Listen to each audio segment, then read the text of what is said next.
A don Jaime Urdangarín por su representado, el señor David Vega.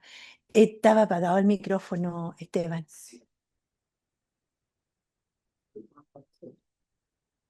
Es que fue cuando, mejor repito todo. Reiniciamos la audiencia entonces en el RIT 182-2020 de este cuarto Tribunal Oral en lo Penal de Santiago. Le concedo la palabra a don Jaime Urdangarín por su representado, don David Vega, para los efectos del alegato de clausura. Muchas gracias, magistrado. Han transcurrido casi 4 años de juicio oral. 4 años en lo que la defensa ha sostenido de forma clara, consistente y sin ninguna variación esta tesis sencilla, clara y demostrada, que la participación del señor Vega se reduce estrictamente a haber recibido dinero irregular en su cuenta corriente entre mayo del 2014 a octubre del 2015 y haberlo entregado en efectivo o por medio de cheque, como lo dijo, que ni siquiera dominaba muy bien, solo al señor Nail. Esa es toda su intervención en lo hecho. No hay más. No fue carabinero de intendencia. No tuvo acceso a los procedimientos internos de sustracción. No manejó cuentas corrientes institucionales. No se comunicó con terceros ajenos al señor Nail. No participó en reuniones, ni profesionales ni sociales, con otros acusados o condenados en las distintas causas relacionadas. Y lo más revelador también, vuestra señoría, que tampoco el Ministerio Público realizó un peritaje patrimonial ni económico completo sobre el señor Vega. No existió porque no hay un patrimonio inexplicable que investigar. Este alegato, magistrado, paradójicamente ha sido uno de los más difíciles de preparar, no por la complejidad de las tesis jurídicas ni por los obstáculos técnicos, sino por su extrema sencillez. Cuando los hechos son tan limitados y tan claros, no hay espacio para grandes construcciones teóricas, dogmas interpretativos, como saben que me gusta hacerlo, ni cadenas causales imaginarias. Lo que hizo el don David está acreditado hace años. Lo hemos dicho desde el primer día. Y la prueba rendida en este juicio no ha hecho más que confirmarlo. Entonces surge la pregunta inevitable que todo, incluso esta defensa de forma bastante jocosa, me la ha hecho muchas veces. ¿Y por qué don David Vega está en este juicio? ¿Por qué está sentado aquí? Bueno, incluso el persecutor, lo hemos escuchado en los alegatos de clausura, lo ha referido como testigo en varias ocasiones. Y no es casualidad, porque la diferencia entre el señor Vega y la gran mayoría de los condenados que pasaron, que declararon como testigo en esta causa, es mínimo e inexistente, y en términos fácticos. Sin embargo, esa pregunta no la puedo responder y no viene al caso. Por ello, debemos abocarnos estrictamente a lo que nos convoca: la valoración de la prueba y qué realizó el señor Vega. Por eso mantendremos la misma estructura que hemos realizado a lo largo de todos los alegatos anteriores, pero obviamente ajustado a la realidad probatoria del señor Vega. Entonces, pues, señoría, haremos las consideraciones generales, la malversación de caudales públicos, el lavado de activos y finalmente las consideraciones finales.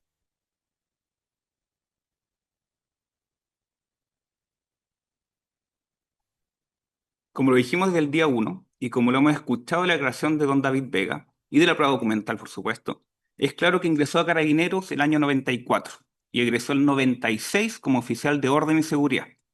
Fue trasladado a la comisaría de Macul y luego a la 13ª comisaría de La Granja, donde estuvo casi 8 años.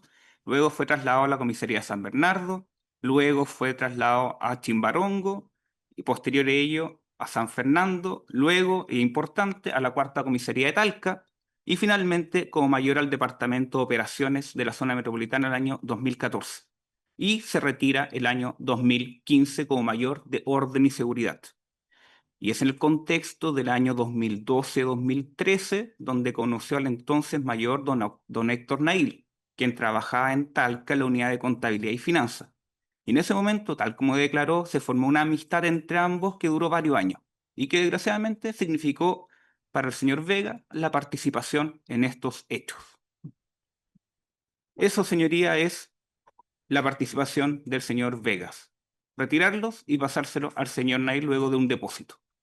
Y eso, vuestra señoría, quedó claro, atendido que el mismo señor Nail lo declara de tal forma. ¿Y qué sucede? Durante el año 2014 a octubre del 2015 recibe aproximadamente 450 millones de pesos el señor Vega, el cual le pasa al señor Nair la mayoría de aquello, recibiendo una comisión que era bastante menor al 10%, tal como lo declaró el señor Vega. ¿Cómo comenzó todo esto? Ya lo declaró el señor Vega, solo para refrescar un poco la memoria. Lo contacta el señor Nair, ya eran amigos, y le comenta que necesita un favor. A lo que el señor Vega le dice que sí. Luego del segundo o el tercer favor, el señor Vega se da cuenta que algo irregular, lo confronta, y el señor Nair le dice que efectivamente es irregular, pero que si lo sigue haciendo recibirá un dinero. Eso es todo, esta señoría. Esa es la participación acotada del señor Vega. Sobre la inversión de caudales públicos, es esencial definir que el delito de malversación requiere ya los requisitos que todos hemos dicho, que es la calidad de funcionario público, que los caudales o efectos públicos estén a cargo del funcionario, la sustracción de dichos caudales o el consentimiento para que otro los sustraiga. Como sabemos, se trata de un delito especial impropio que requiere ser funcionario público y por supuesto que en este caso el señor Vega era un funcionario público, eso no lo estamos negando bajo ningún respecto, pero era de orden y seguridad.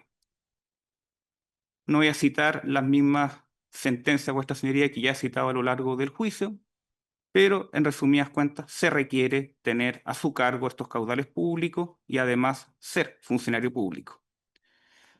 Sin custodia efectiva no puede haber malversación, y sino eventualmente un delito común como el hurto, la presión indebida, la estafa u otro delito especial impropio.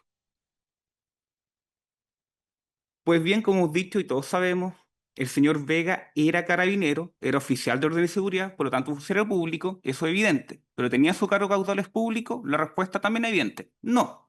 No hubo prueba testimonial u documental que estableciera que don David tuviera un especial deber de cuidado con los fondos que recibió en su cuenta corriente. Es más, tal como declaró en estrado, no tenía conocimiento de la procedencia de dicho dinero, solo que eran dineros de carabineros. Bajo ese respecto, no puede cometer el ilícito de malversación de caudales públicos, sino el delito de estafa u hurto, y invitando a vuestra señoría desde ya a recalificar. La acusación en concreto del señor Vega no modifica esto, de hecho, el cito textual dice: David Vega Carmona, mayor de Carabineros, que en 16 oportunidades entre marzo del año 2014 y octubre del 2015, por sus vinculaciones con el imputado Héctor Nail Bravo, facilitó su cuenta corriente para recibir transferencias millonarias por la cantidad de 450.617.325 pesos, provenientes de cuentas institucionales de Carabineros de Chile. Esa es toda la acusación del Ministerio Público. Y en el caso de la acusación particular del Consejo de Defensa del Estado, es exactamente la misma. Con la única diferencia que nos dice, señoría, y como podemos apreciar, se le imputa a don David el aportar un medio de instrumento. En términos sencillos, mi representado recibe 16 transferencias de cuentas institucionales entre los años 2014 y 2015 a su cuenta del Banco Estado por un monto aproximado de 450 millones de pesos en dos supuestas formas de sustracción: gasto en personal y desahucio. 14 en gasto en personal y 2 en desahucios. En desahucios fueron dos, uno el año 2014 por 56.843.203 pesos y el último el 29 de octubre del 2015 por 56.610.525 pesos. Eso, esta señoría, es toda la conducta acusada.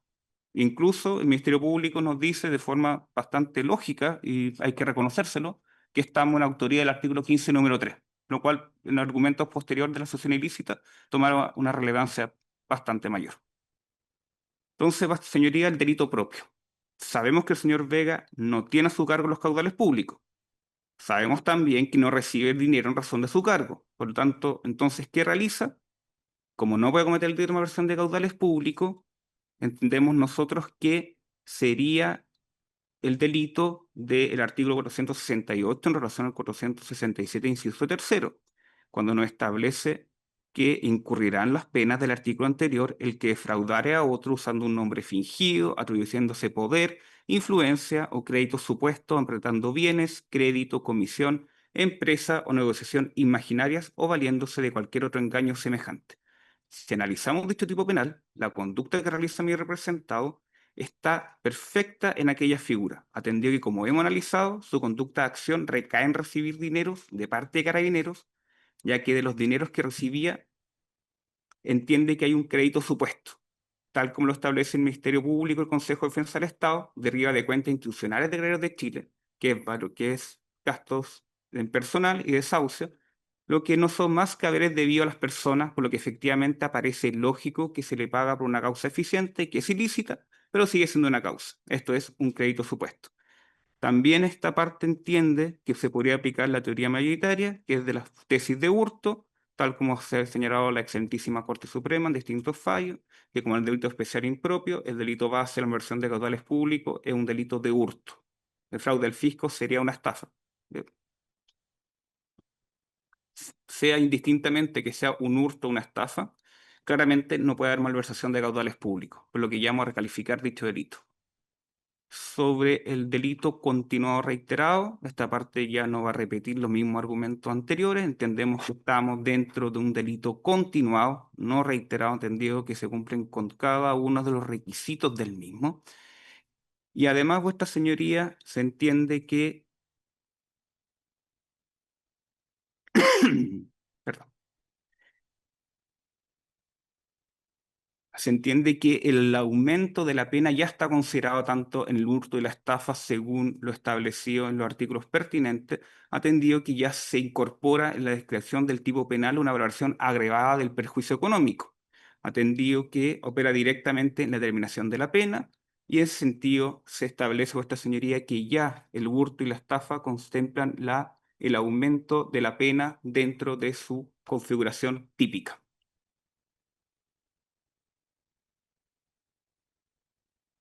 Terminando la malversación de caudales públicos, señoría, pasaremos al lado activo.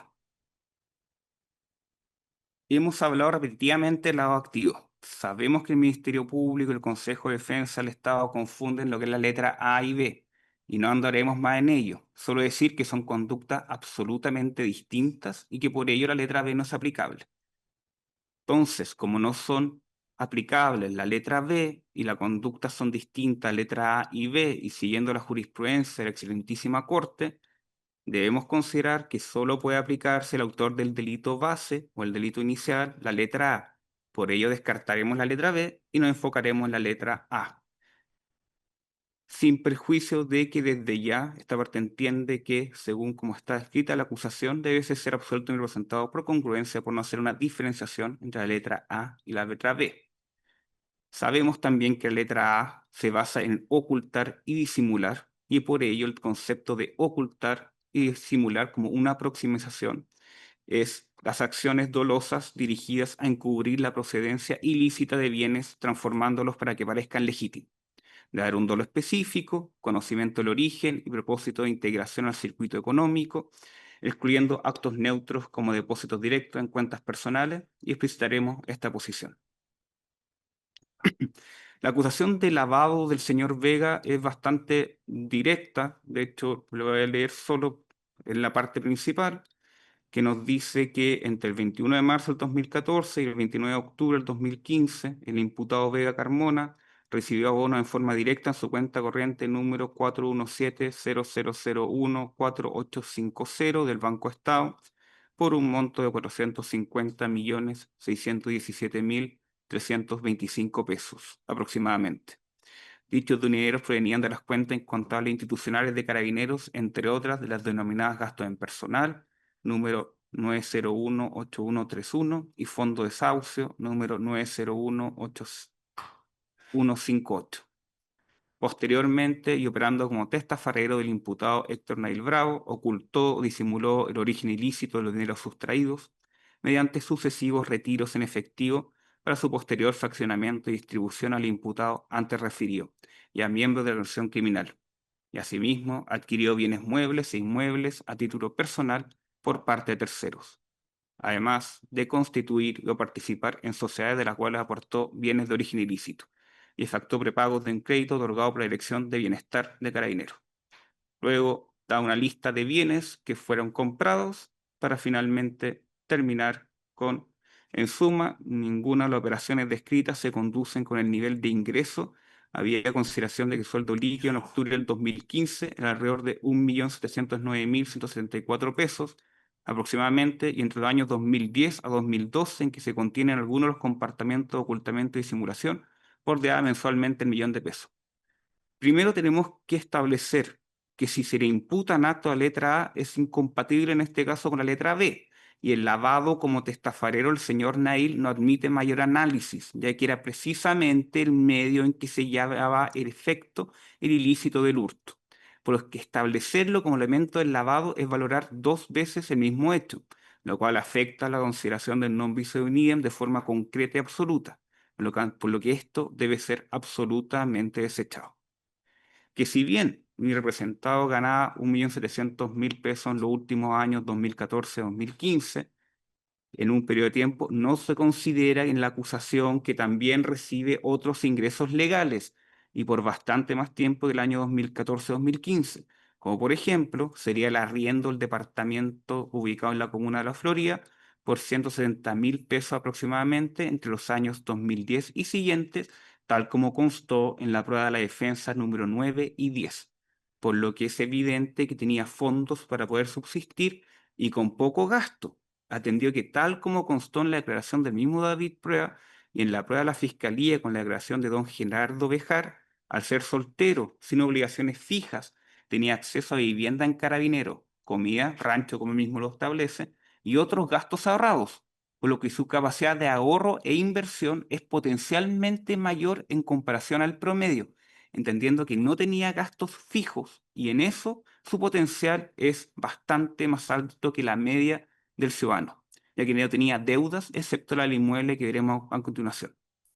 Que cuando se le imputa la compra de un inmueble ubicado en la comuna de Las Floridas, este fue comprado previo a cualquier depósito irregular a su cuenta corriente y lo llevaba pagando por más de 3 años, de forma regular y por medio de un crédito, tal como constó en la prueba de la defensa número 8, por lo que esta parte no entiende por qué es considerado como un acto de lavado, puesto fue adquirido años antes de recibir cualquier dinero irregular. No admite ni siquiera discusión aquello, vuestra señoría, porque la misma acusación no establece que compró el 2011 este departamento en La Florida, ubicado en calle Ecuador número 2255, sitio número 3, comuna La Florida, en 23.029.843 pesos.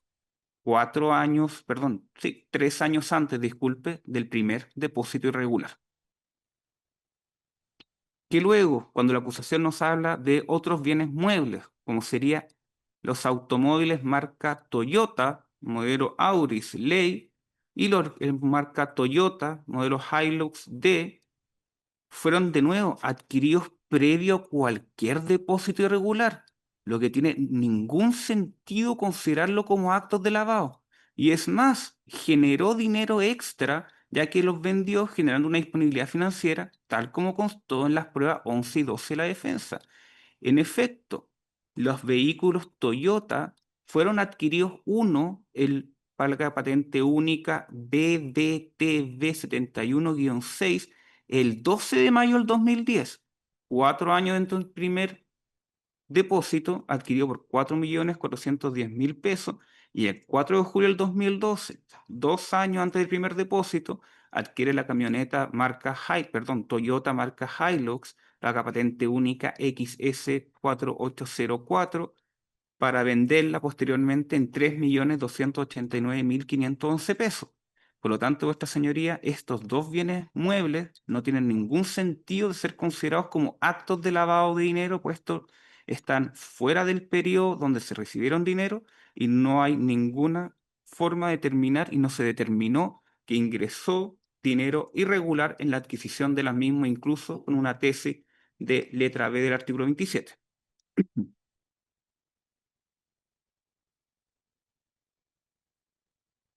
Luego, el que sí está dentro del periodo acusado es en la marca Mercedes-Benz Unimog, placa patente única BPTZ, que fue adquirido el año 2015 por 1.800.000 pesos, tal como constó en la prueba de la defensa número 14 y 15.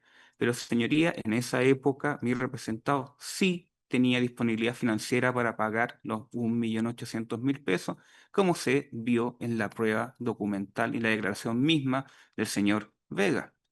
Ahora entraremos al inmueble ubicado en Pucón, ubicado en, perdón, en el sitio número 13, manzana 55, comuna de Pucón. Adquirió en 62.500.000 pesos el 18 de mayo del 2016. Primero tenemos que establecer, magistrado, que el señor Vega no se le hizo ningún peritaje patrimonial económico. La única prueba en este juicio, aparte de la declaración del señor Vega y la declaración del señor Nail que vincula con el delito base, es la declaración de un carabinero que fue el señor Gerardo Bejar Manríquez, que sabemos que realizó un informe, no un peritaje, porque no tenía metodología, no tenía un análisis económico.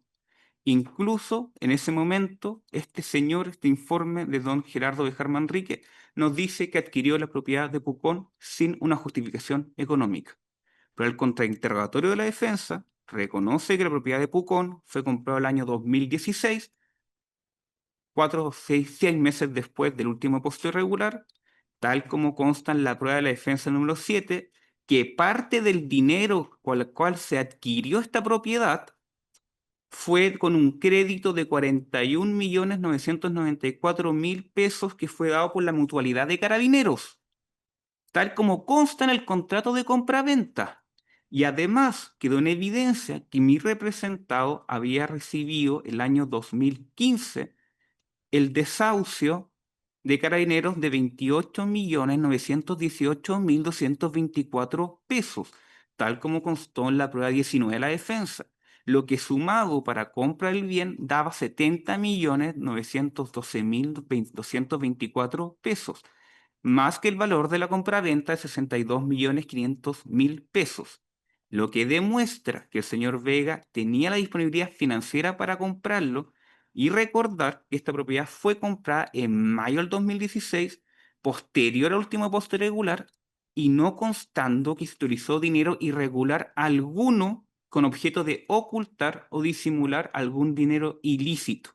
Esta propiedad no puede ser considerada como acto de lavado de activos, que el mismo sentido llama la atención que se funde toda la tesis del Ministerio Público y del Consejo de Defensa del Estado en un funcionario que no hizo mayor análisis de la prueba documental referida a mi representado, no siendo, a juicio de este defensor, prueba suficiente con objeto de fundar una imputación por lavado de activos. Un solo informe, señoría. En 4 años, todo lo que salió del señor Vega fue ese testigo carabinero que declara sobre sus bienes y no tuvo a la vista todos los documentos porque, claro, no hizo un informe patrimonial. Que además, ni siquiera este carabinero nos puede terminar con cuánto dinero en efectivo se queda mi representado. Y es un tema difícil, ya que en la mayoría de los casos el señor Vega le entrega en efectivo al señor Nail y el señor Nail en ese momento le entrega su comisión, por lo que no se puede determinar el monto exacto. Y como escuchamos a don David, el monto nunca fue del 10%, sino que era variable y menor a este 10%. Y en ese sentido, como tal como declaró el señor Vega, se gastó el dinero tal como llegaba, que bajo ese respecto, tal vez el informe no analizó todos los documentos, no analizó la disponibilidad financiera del señor Vega, no analizó todos los documental y tampoco analizó el patrimonio previo del señor Vega del 2014. Si el mismo testigo lo dice, que se basó en el 2014 en adelante y vio ciertas conductas del año 2010-2012 como la compra de inmuebles. Pero aparte de eso, esta señoría no puede ser considerado como una prueba suficiente para justificar un delito tan grave con pena tan alta que es lavado de activos. También sobre un prepago de créditos. Decirlo desde ya, que por sí solo el prepago de créditos no es un acto de lavado, ya que no puede ser considerado como un acto de disimulación ni ocultamiento, menos si se hace en su mismo nombre y en su mismo banco y en un mismo acto. Es un mero uso natural del dinero. No hay una maniobra con objeto de engañar al fiscalizador o aquel que tiene que revisar dichas conductas. Es así que dicho prepago de 8 millones y fracción es el uso natural del mismo, por lo que esa tesis que la hemos escuchado un par de veces de la corrupción del bien o del bien inmueble no puede ser considerada como correcta, ya que si fuera así, todo uso de dinero sería acto de lavado, y sabemos que eso es absolutamente incorrecto, entendiendo además que el crédito fue adquirido años antes de recibir dinero, cualesquiera de forma irregular, y que el prepago fue hecho personalmente y según las reglas generales y normales, por lo que refuerza el argumento que no hay ocultamiento ni simulación y no hubo ninguna justificación mayor a dicho prepago. Es más, el mismo señor Vega reconoce este prepago en su declaración y no hay ninguna otra prueba que nos hable de los tiempos, del tiempo del mismo en el sentido de qué tipo de bienes se utilizaron para pagar dicho crédito. Por todo lo anterior, debe ser absuelto mi representado por no realizar ningún acto de lavado de activos. No solo no realizó actos de ocultamiento ni simulación, sino además no se probó por el Ministerio Público ni el Consejo de Defensa del Estado que hayan actos de lavado activo usando dinero irregular. Eso es evidente el momento en que ni siquiera tiene un peritaje esta señoría. Señoría, ¿me permite 5 minutos para la asociación ilícita? Gracias.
imputado solo respecto al señor Vega por el Consejo de Defensa del Estado en la acusación particular.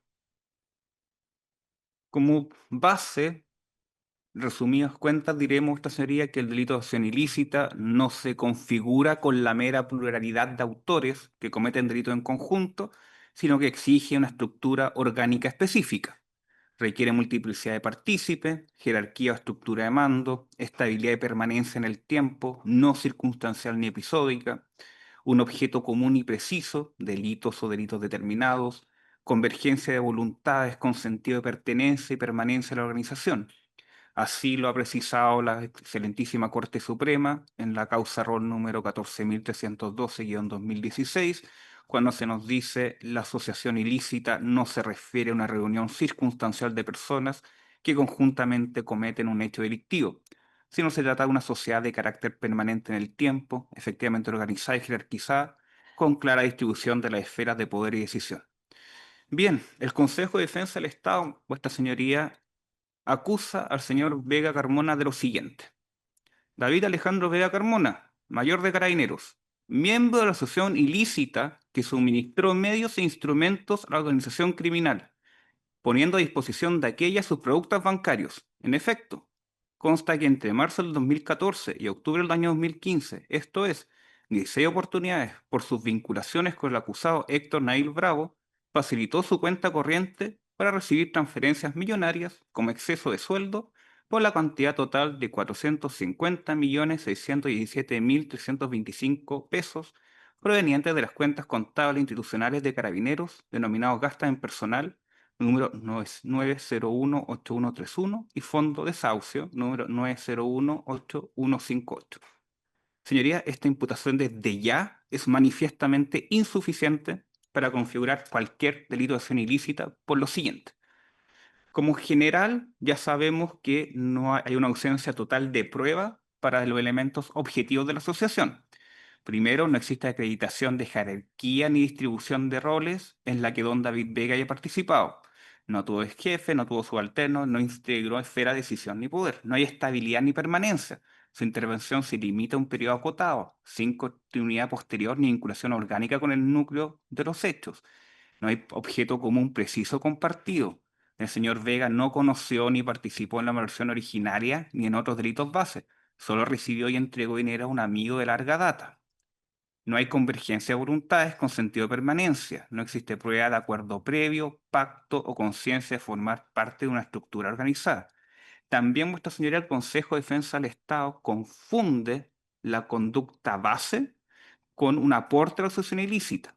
El Consejo de Defensa del Estado equipara exactamente la misma conducta, que es facilitar la cuenta corriente para recibir y transferir dineros, con fundamento tanto de la autoría en malversación de caudales públicos, en la acusación del Consejo de Defensa del Estado, como la de la asociación ilícita. No hay plusvalía ni aporte diferencial que justifique esta nueva calificación. Esta equivalencia de acciones vulnera la proporcionalidad y la diferenciación de la participación y es una infracción al principio del non bis in idem. La conducta es idéntica a la malversión de caudales públicos, nos dice el Consejo de Estado.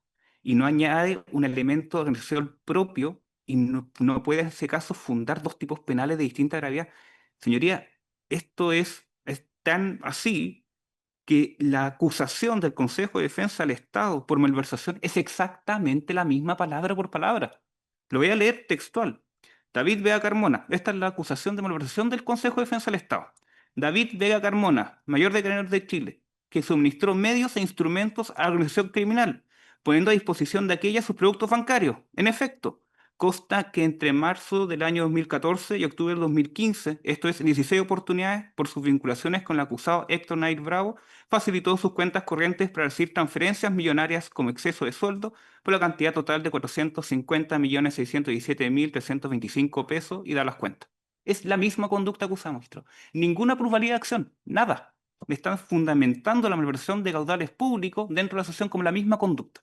Eso, señoría, no puede ser. No puede ser la misma conducta de malversación acusada, la misma base de la asociación ilícita. Tiene que haber una plusvalía mayor. Y no hay. De hecho, en la misma lectura nos damos cuenta que no hay. En ese sentido, No solo ello, sino que no existe ninguna prueba, ni testimonial, ni pericial, ni documental, en que don David Vega conociera la existencia siquiera de una supuesta asociación ilícita, que ya sabemos que no existe asociación ilícita, pero no hay ni siquiera una prueba que diga que se representó que podría existir una asociación ilícita. Eso no, el Consejo de Defensa del Estado no lo ha demostrado. Y recordemos que el Ministerio Público, de forma muy sabia y muy lógica, sabiendo que la misma conducta, no acusó al señor Vega por asociación ilícita. Pero sí el Consejo de Defensa del Estado, de mi parecer, de una forma bastante inexplicable, porque no hay una diferenciación. Su actuar, señoría, como lo hemos visto, se reduce a recibir dineros de carabineros por la vinculación personal con el señor Nail y entregárselo a la misma persona. Sé que parece reiterativo, pero cuando me dicen que es la misma conducta, tengo que reiterarlo, desgraciadamente. No hay comunicaciones con otro acusado, con otro condenado, con otro supuesto miembro. No participó el señor Vega en ninguna reunión social ni profesional con gente de intendencia, con excepción de su amigo el señor Nail. No tuvo contacto con otro acusado o condenado. Curiosamente, varios testigos condenados por conductas análogas, recepción de enero que vimos pasar a decenas de ellos, declararon en este juicio condenados y no se les acusó ni condenaron por acción ilícita, siendo la misma acción que se le imputa al señor Vega, recibir dinero. Eso es, recibir dinero. Y en ese sentido, hay que reconocer, vuestra señoría, que no hay ninguna consecuencia lógica con objeto de determinar que el señor Vega realiza actos de una acción ilícita y que menos conociera que o la potencialidad de una asociación ilícita. Es una mera coparticipación funcional, como lo habíamos dicho y repetido de forma lata. Los hechos acreditados configuran este peor escenario, esta coautoría, complicidad del delito base, de la estafa o el hurto, jamás, y quiero ser enfático con esto, vuestra señoría, jamás una integración a una estructura organizada, jerarquizada y permanente. Y esto sería que ampliar esta asociación ilícita a cualquier acto de facilitación instrumental desnaturaliza el tipo penal, absolutamente, y lo convierte en un delito residual de participación, lo cual ha sido rechazado, tal como hemos visto, por la jurisprudencia, por la dogmática y también, señoría, por la lógica. Y por ello, esta señoría, según los puestos, y no habiéndose acreditado ninguno de los elementos del delito de acción ilícita y menos de la participación del señor Vega en alguna asociación ilícita, debe ser absuelto de estos cargos formulados por el Consejo de Defensa del Estado. Ahora, como alegaciones aledañas, defensa va a decir que las alegaciones del artículo 11, número 9, van a ser realizadas la audiencia correspondiente, solo enunciar que el Ministerio Público, en efecto, le reconoce dicho nivel ante el señor Vega. Y como conclusión a esta señoría, la tesis de los persecutores, principalmente el Consejo de Defensa del Estado, pretende construir una cadena que va desde la recepción de dineros hasta la consumación de un delito activo y acción ilícita. Pero esta cadena se rompe en el señor Vega. No hay prueba alguna de que haya realizado maniobras de ocultamiento o conversiones típicas del delito de lavado activo. No hay prueba alguna de acuerdo previo ni de división de roles en una asociación ilícita. La acusación descansa en una inferencia excesiva. Recibir y entregar dinero equivale a participar en el delito precedente, más en el delito de lavado de activos, más el delito de acción ilícita, y esa inferencia no resiste el análisis probatorio rendido. Los hechos de la tesis de la defensa de los hechos acreditados son limitados y no cumplen con los elementos objetivos ni subjetivos de delitos más graves imputados. Por lo tanto, el lado activo falta todo lo específico del ocultamiento y la disimulación. No hay operaciones de conversión, transferencia o colocación compleja realizadas por el señor Vega. La acción ilícita ya lo hemos visto, no existe acuerdo concertado hasta ni división de funciones de un grupo organizado, y esta acción ilícita tampoco fue demostrada empíricamente por la prueba rendida. El delito de malversación de caudales públicos debe ser recalificado a delito base de estafa o hurto, atendido que no tenía a su cargo el señor Vega los fondos de Carabineros de Chile. En ese sentido, esta señoría, la prueba no miente. La declaración del señor Vega, del señor Gerardo Jar y la prueba documental dice que fue un eslabón periférico, breve, en una cadena o esta señoría que era más compleja, no fue autor, no fue un cómplice necesario de los delitos de la activo ni acción ilícito, no fue partícipe en los delitos núcleos, ni siquiera trabajaba en intendencia y jamás trabajó en intendencia, fue un receptor y entregador de dinero sin dominio funcional del hecho principal. Por ello, esta señoría solicito absolver a don David del delito de lavado de activos, de acción ilícita, y recalificar al delito de hurto o estafa según correspondiere. Y las demás alegaciones serán en la audiencia respectiva a vuestra señoría, entendiendo que faltaría el comiso, que también nosotros vamos a alegarlo, y las atenuantes delante que no son materia de estos alegatos en este momento. Gracias, magistrado. Gracias, don Jaime. Bien, con eso ha concluido entonces su alegato de clausura por don David Vega. Y mañana le correspondería a doña María Gabriela Villablanca, pero como estaba previamente establecido, sería el día miércoles. Así que mañana tenemos receso y nos veríamos este miércoles a las 9 de la mañana con doña María Gabriela Villablanca por doña María Rojas. Bien, rija el receso entonces hasta el día miércoles. Gracias.